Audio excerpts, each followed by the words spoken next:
Welcome to the deep dive, everyone. Ready for a trip through time? Always. Awesome. So today, we're taking a look at your picks for the top 10 best years in history, all from the Top 10's website. It's one of those things, like, everyone has an opinion on. Yeah, totally subjective. Exactly. Yeah. But that's why it's so interesting, right? We're seeing what years people think were the best, what patterns we see, and how those, perceptions differ across generations. Yeah. And, one thing that really jumps out is this huge preference for, years before 2020. It's almost like this collective, I don't know, like a yearning for a simpler time. Right. It's crazy. Almost every top pick is from before 2020. Yeah. Just a couple from the early 2000s managed to sneak in. Uh-huh. And so many of the comments, they all say the same thing, like, things went downhill after 2019. Fast.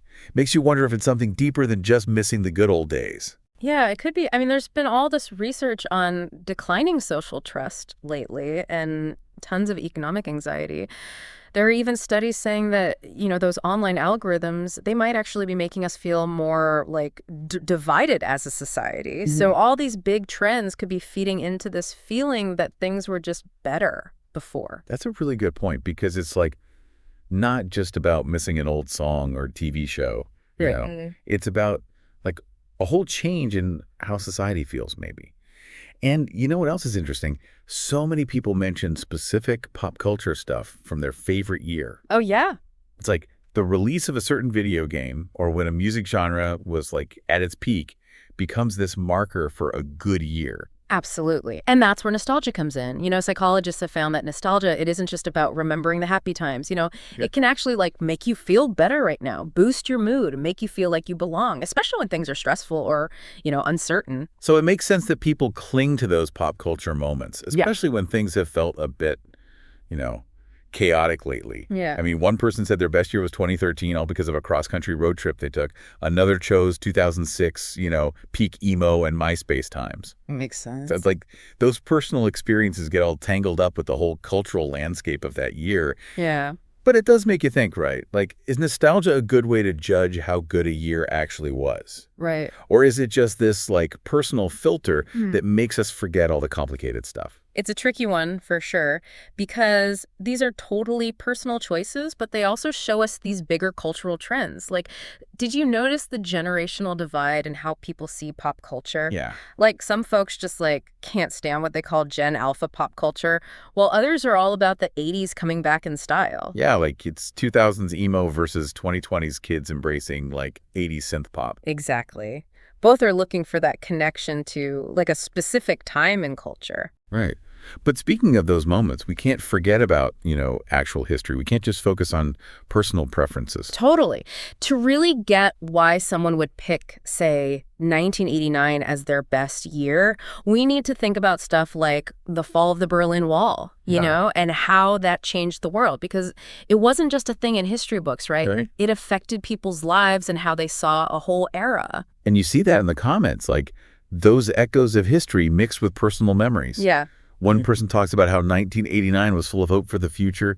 Another remembers watching the Berlin Wall fall on TV as a kid and how it stuck with them. Mm-hmm. Those personal stories, they really add something to why a year might mean so much to someone. It just goes to show that history isn't just dates and facts, right? Yeah. It's something people live through, and it's always being shaped and reshaped by how they see it.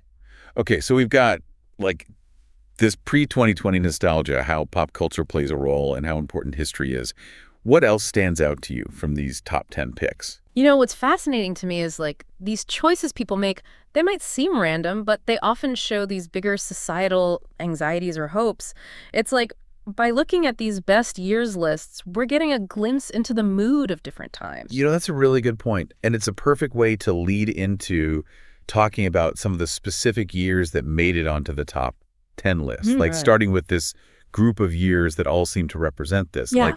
Longing for a simpler time, a time before, everything changed. So we were just saying how these personal best years can show us these bigger societal things. Right. And it's interesting, years like 2014, 2015, and 2016, they're all bunched up together on this list. Right. It's they captured this moment where things felt stable, maybe even content with the pop culture scene before things, really shifted. Yeah. And a bunch of comments talk about how these years were like the golden age for pop culture, before it all supposedly went bad. One person even said, Gen Alpha ruined everything 10 years later. Yeah, a little harsh, but it shows you how strongly people feel about this, like perceived decline. Yeah, for sure.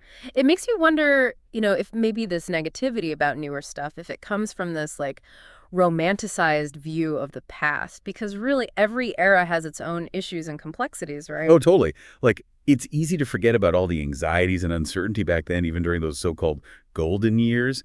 But it seems like specific events, both big global things and personal stuff, they play a huge role in how people see a year. Absolutely. Like one person fondly remembers 2012. Yeah. Gangnam Style and this feeling of balance in the YouTube world. Right. And another one highlights 2011, the year the Iraq War ended and One Direction got big. They even mentioned the invention of a certain tyrannical app that year. It's really interesting how personal timelines get all mixed up with these bigger events. It creates this like unique tapestry of memory and meaning. And those personal stories, sometimes they challenge our assumptions about certain years, don't you think? Oh, for sure. Take 2021, for example. Sure. A lot of people might connect it with the pandemic and all that anxiety, right? Yeah.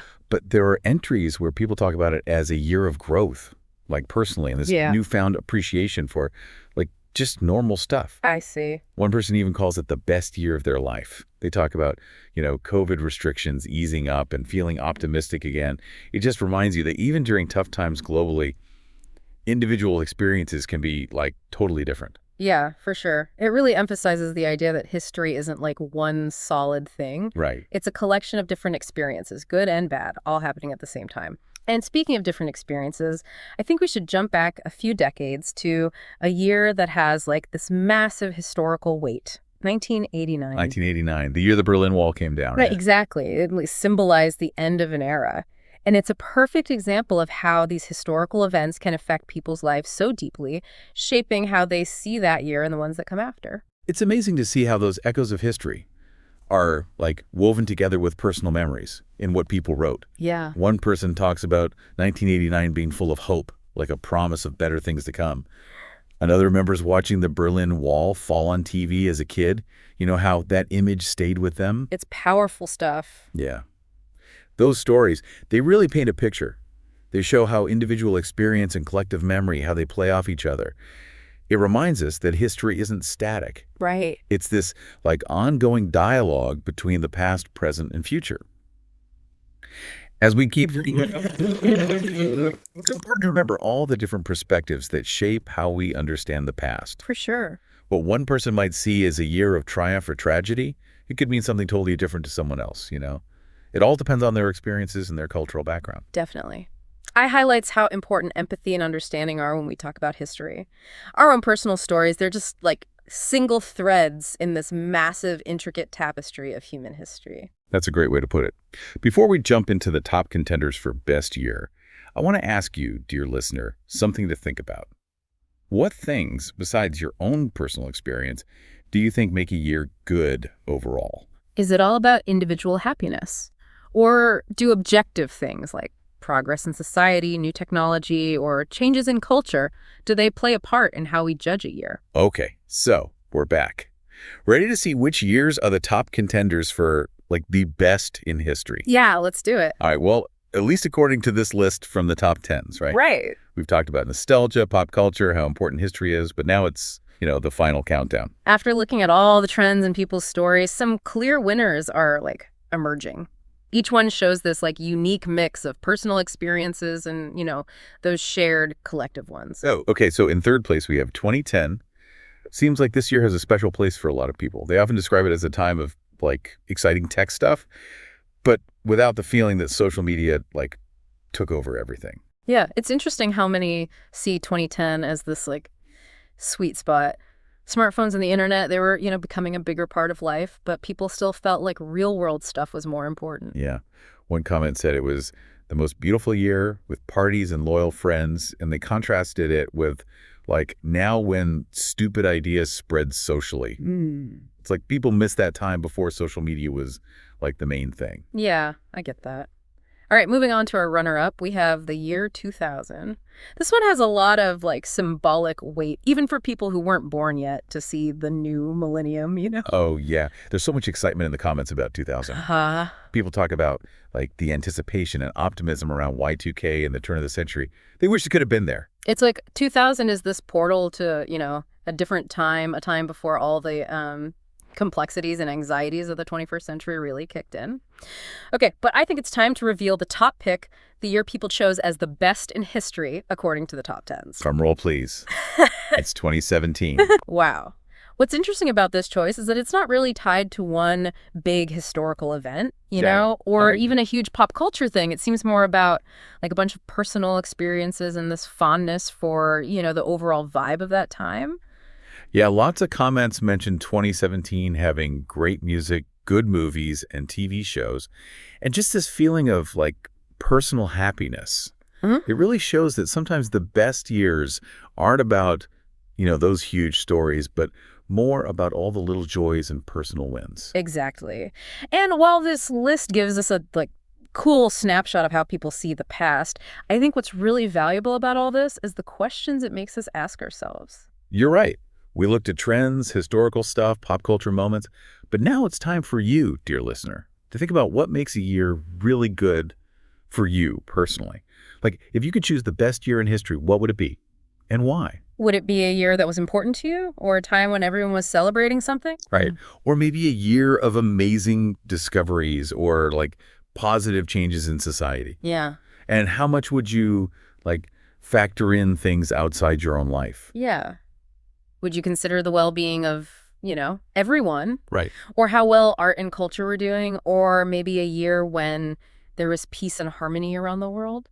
The cool thing about this question is that there's no right or wrong answer. Right. It's all about looking at the values and experiences that shape your own view of history and appreciating, this incredible journey humans have been on through time. So keep exploring, everyone. Dig into the history of your chosen best year. Yeah. Think about how nostalgia might be, affecting how you see things. Yeah. Maybe even talk to friends or family about what makes certain years stand out to them. Because whether we're thinking about the past or looking ahead to the future, what really matters is understanding and appreciating this, incredible, complex human story. That's what makes every year, every moment fascinating in its own way. Absolutely. Until next time, happy time traveling, everyone.